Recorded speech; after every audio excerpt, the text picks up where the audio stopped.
சாம்சங்லேருந்து Galaxy A21s அப்படிங்கிற ஒரு புது ஸ்மார்ட் ஃபோனை இன்றைக்கி லான்ச் பண்ணியிருக்காங்க இந்தியாவில்.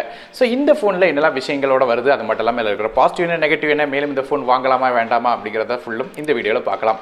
ஸோ வீடியோக்குள்ளே போக முன்னாடி மறக்காம சேனல் சப்ஸ்கிரைப் பண்ணுங்க, பக்கத்தில் பெல் ஐக்கனை ப்ரெஸ் பண்ணி ஆல் அப்படிங்கிற ஆப்ஷன் சூஸ் பண்ணி தொடர்ந்து உங்க ஆதரவு தாங்க. இப்போ நம்ம வீடியோக்குள்ளே போகலாம்.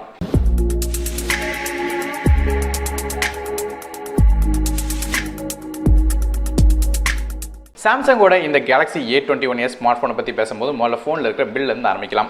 பில்ட் அப்படின்னு பார்க்கும்போது நமக்கு வந்து கிளாஸ்டிக் பாடியால் செஞ்சிருக்காங்க. அதாவது கிளாஸ்டிக் அப்படிங்கும்போது கிளாஸ் ப்ளஸ் பிளாஸ்டிக் அப்படிங்கிறது தான் கிளாஸ்டிக். அதாவது பிளாஸ்டிக் பாடி மேலே வந்து நமக்கு வந்து கிளாஸ் மோல்டிங் பண்ணி கொடுத்துருக்காங்க. ஸோ பார்க்குறதுக்கு வந்து கிட்டத்தட்ட கிளாஸ் பாடி மாதிரி தான் இருக்கும். அது மட்டும் இல்லாமல் நமக்கு பேக் சைடில் ஒரு 3D டிசைனும் கொடுத்துருக்காங்க, கிரேடியன்ட் பேட்டர்னில் வருது. ஸோ ஃபோன் பேக் சைட்லேருந்து பார்க்குறதுக்கு வந்து ஒரு டிஃப்ரெண்ட்டான டெக்ஸ்டர் டிசைன் கொடுக்குறாங்க. அது மட்டும் இல்லாமல் பார்க்குறதுக்கு நல்லாவே இருக்குது. அடுத்ததாக ஃபோனோட ஃப்ரண்ட் சைடோட டிஸ்பிளேக்கு வருவோம். இந்த ஃபோனில் ஒரு 6.5 இன்ச் HD+ ரெசல்யூஷன் உள்ள இன்ஃபினிட்டி ஓ டிஸ்பிளே கொடுத்துருக்காங்க. அதாவது இது ஒரு பஞ்ச் ஹோல் டிஸ்பிளேயாக வருது. சாம்சங் அதனால் இதை வந்து இன்ஃபினிட்டி ஓ டிஸ்பிளேன்னு சொல்கிறாங்க. ஸோ ரெசல்யூஷன் அப்படின்னு பார்க்கும்போது இங்கே ஃபுல் HD+ கொடுக்கல, HD+ தான் கொடுத்துருக்காங்க. இருந்தாலும் வந்து ஓரளவு பிரைட்டான பேனல் கொடுத்துருக்காங்க. ஆனால் இந்த ஃபோனோட ப்ரைஸ் பாயிண்ட் அப்படின்னு பார்க்கும்போது வந்து இந்த ஃபோனுக்கு வந்து ஃபுல் HD+ ரெசல்யூஷன் உள்ள பேனலே கொடுத்துருக்கலாம். ஆனால் ஏன் HD+ பேனல் கொடுத்தாங்க அப்படிங்கிறது தெரியல. ஸோ அடுத்ததாக இந்த ஃபோனோட ப்ராசஸருக்கு வரும். இந்த ஃபோனில் எக்ஸ்னாக்ஸோட 850 அப்படிங்கிற ஒரு புது சிப்செட் கொடுத்துருக்காங்க.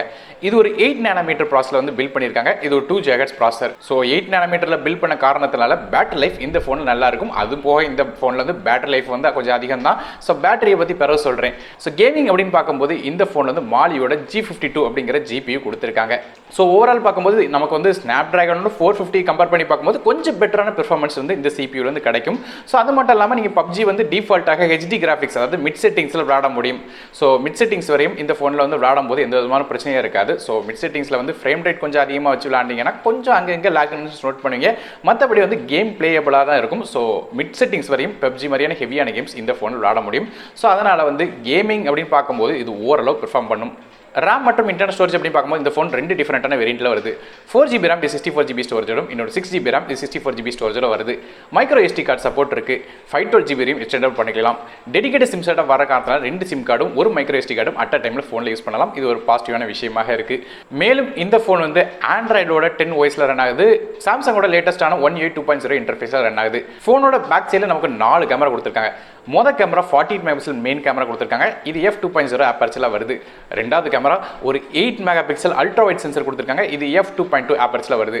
மூணாவது கேமரா ஒரு 2 மெகாபிக்சல் டெப்த் சென்சர் கொடுத்துருக்காங்க. இது f2.4 அபர்ச்சரில் வருது. நாலாவது கேமரா ஒரு 2 மெகாபிக்சல் மேக்ரோ சென்சர் கொடுத்துருக்காங்க. இதுவுமே f2.4 அபர்ச்சரில் வருது.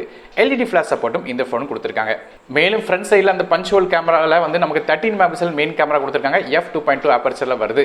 ஸோ கேமரா ஓரளவு நல்லா தான் கொடுத்துருக்காங்க. மேலும் இந்த ஃபோனோட பேட்டரி அப்படின்னு பார்க்கும்போது இந்த ஃபோனில் 5000 mAh பேட்டரி கொடுத்துருக்காங்க. ஸோ இதை சார்ஜ் பண்ணுறதுக்கு நமக்கு வந்து 15 வாட் ஃபாஸ்ட் சார்ஜிங் சப்போர்ட்டும் கொடுக்குறாங்க. ஸோ சாம்சங் 15 வாட் சார்ஜிங் கொண்டு வந்திருக்கிறது ஒரு நல்ல விஷயம். காரணம் இந்த 5000 mAh பேட்டரி கொஞ்சம் ஃபாஸ்ட்டாக சார்ஜ் பண்ண முடியும். மேலும் ஏற்கனவே சொன்ன மாதிரி ஃபிங்கர் பிரிண்ட் ஸ்கேனர் இந்த ஃபோனோட பேக் சைடில் இருக்குது. இது போக ஃபேஸ் அன்லாக் மாதிரியான ஃபீச்சரும் இந்த ஃபோனில் இருக்குது. 3.5mm ஆடியோ ஜாக்கும் இந்த ஃபோனில் இருக்குது. மேலும் இந்த ஃபோனில் வந்து 4GB voltage support, single band wifi, bluetooth 5.0 மாதிரியான சப்போர்ட் இருக்குது. சார்ஜ் பண்ணுறதுக்காக நமக்கு வந்து USB Type-C போர்ட் இதில் கொடுத்துருக்காங்க. இந்த சாம்சங்கோட கேலக்ஸி A21s வந்து பிளாக், ப்ளூ, ஒயிட் அப்படிங்கிற 3 டிஃப்ரெண்டான கலரில் கிடைக்குது. கடைசியாக இந்த ஃபோனோட பிரைசிங் அப்படின்னு பார்க்கும்போது 4GB RAM 64GB ஸ்டோரேஜோட விலை வந்து 16499 ரூபாய்க்கு விற்கிறாங்க. 6GB RAM வித் 120GB ஸ்டோரேஜோட விலை வந்து 18499 சொல்லிட்டு விற்கிறாங்க. ஸோ மெயினாக வந்து இது ஆஃப்லைன் ஃபோக்கஸ் மார்க்கெட்டுக்காக வந்து கொண்டு வந்திருக்காங்க. ஸோ ஆஃப்லைன் மார்க்கெட்டுங்கிறனால கொஞ்சம் ப்ரைஸிங் கொஞ்சம் அதிகமாக தான் வச்சிருக்காங்க. மேலும் வந்து ஆஃப்லைன் மார்க்கெட் மட்டும் இல்லாமல் இது ஃப்ளிப்கார்ட்லேயும் கிடைக்குது. ஸோ அதோட லிங்க் வந்து கீழே டிஸ்கிரிப்ஷனில் கொடுக்குறேன், செக் பண்ணி பார்த்துக்கலாம். ஸோ ஓவராலாக இந்த ஃபோனோட பாசிட்டிவ் நெகட்டிவ் என்ன அப்படின்னு பார்த்தோம்னா இந்த ஃபோனோட பேட்டரி வந்து ஒரு பாசிட்டிவான விஷயமா இருக்க போது கண்டிப்பாக இதோட பேட்டரி லைஃப் நல்லா இருக்கும். காரணம் இந்த சிப்செட் வந்து 8 nm தயாரிச்ச காரணத்தினால உங்களுக்கு பேட்டரி லைஃப் நல்லா இருக்கும். மேலும் ஓரளவு டீசென்டான கேமராஸ் கொடுத்துருக்காங்க. அதுவே நெகட்டிவ் சைடு அப்படின்னு பார்த்தோம்னா இந்த ஃபோனில் வந்து டிஸ்பிளே சொல்லலாம். ஸோ டிஸ்பிளே நெகட்டிவ்னு சொல்ல முடியாது. இந்த ப்ரைஸ் பாயிண்ட்டுக்கு எடுத்து வரும்போது அட்லீஸ்ட் ஒரு ஃபுல் HD+ ரெசல்யூஷனாக கொண்டு வந்திருக்கலாம். ஸோ அது பண்ணல சாம்சங். ஸோ அது ஒரே ஒரு மைனஸ் மட்டும் இந்த ஃபோனில் இருக்குது. மற்றபடி இந்த ஃபோனில் பெருசாக குறை சொல்கிற அளவுக்கு ஒரு பெரிய விஷயமும் இல்லை.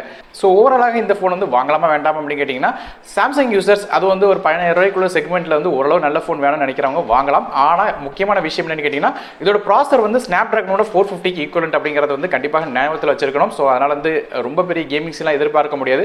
மற்றபடி கேஷுவல் யூசேஜுக்கு அது மட்டும் இல்லாமல் நார்மலாக பேட்டரி லைஃப் நல்லா இருக்கும்னு நினைக்கிறவங்க கண்டிப்பாக இந்த ஃபோன் வாங்கலாம். ஸோ வீடியோ பிடிச்சிருந்தா மறக்காம லைக் பண்ணுங்கள், ஃப்ரெண்ட்ஸ் மற்றும் ஃபேமிலிஸ்க்கு ஷேர் பண்ணுங்கள், சேனல் சப்ஸ்கிரைப் பண்ணிட்டு பக்கத்தில் பெல் ஐக்கனை பிரஸ் பண்ணி தொடர்ந்து உங்கள் ஆதரவு தாங்க. நானும் டெக் இந்த மற்ற வீடியோ உங்கள் சந்திக்க வரை நன்றி, வணக்கம்.